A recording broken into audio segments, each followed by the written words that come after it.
My Eagles. We Mm. go to Dallas, and Buckle up. look, Buckle up. I was expecting, this. Like I said before, I didn't expect this to be a blowout by any stretch of the means. But in the first half, I was like, shoot, this about to be a blowout. I was like, this about to be a blowout, man.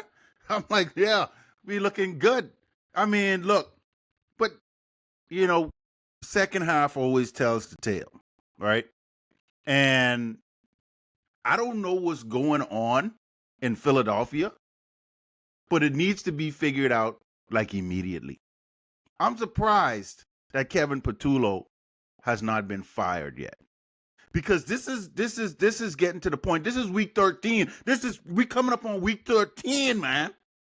How can you not? And this is what I think happened. He must have script. You know how you script the first 15 plays, right? He scripted the whole first half. And then the Cowboys made adjustments, and he didn't know what else to do after that. Like, what do I do now?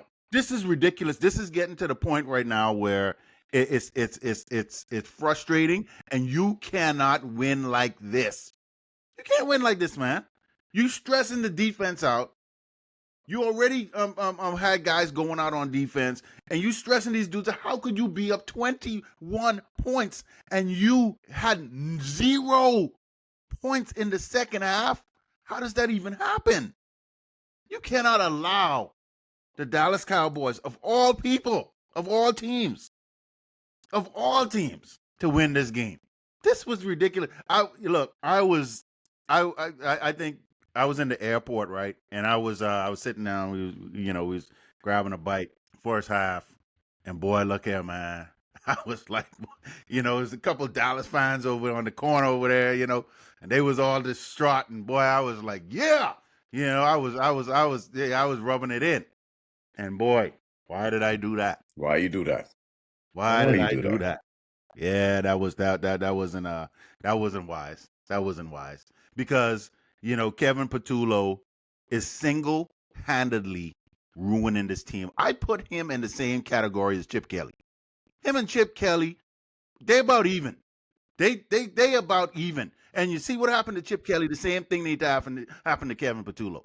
You got to go. Let me tell you, Nick Sirianni got to stop picking his boys. I'm sick of this, man. But you know what our owner does? Our owner isn't like Jerry Jones. He's not involved.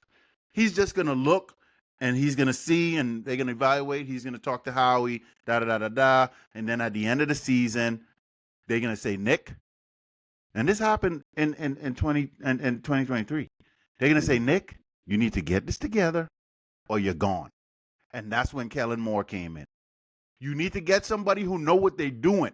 Remember, we had Brian Johnson, another one of his boys that he put there, and it was a disaster. And now you're going through the same exact thing again.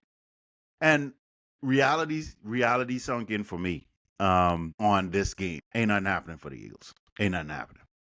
Yeah, reality sunk in. What? Reality sunk in. Yeah, no, seriously. Reality sunk in. Stop No, playing, seriously. man. No, I'm telling you the truth. Ain't nothing happening. AJ Brown had a great game, and to be expected. Devontae Smith had he had a great half. a great half. Yes, a great half. Yeah. A great half. Yeah. Yes, let's make that right. But it's and then I was looking at film, and I don't know what exactly. Well, we talked about this at the beginning of the season. When you get on the Madden cover, jumping over people backwards, stuff happened. Stuff happened. Told you. Stuff happened. Because I was looking at some film just today. Because I was going back and looking at this, and I was like, let me see why these teams are stuffing Saquon. The O-line, okay, yeah, the O-line banged up, but we got some guys who could do some. Yeah, Lane Johnson was out, or whatever. I'm not making any excuses. I saw a couple lanes that was like this wide. And I'm like, Saquon, hit the hole, bro. Hit the hole. Saquon bounces to the outside, loses 2 yards. And that is a repetitive thing. The holes are there. And last year, he was busting through those holes. And this year, it's like he don't want to hit the hole. So and then I thought back to you guys, and I was like, the Madden curse. Here we go. It didn't happen in the form of an injury, but it happened in the form of him not playing up to the potential that he could have played last year. And so I don't want anybody to blame this on the offensive line. This isn't an offensive line issue. Yeah, these guys are banged up, but we got some guys who could step in and do their thing. I know the offensive linemen, they're doing their job and they're blaming it on themselves. We're not opening the holes.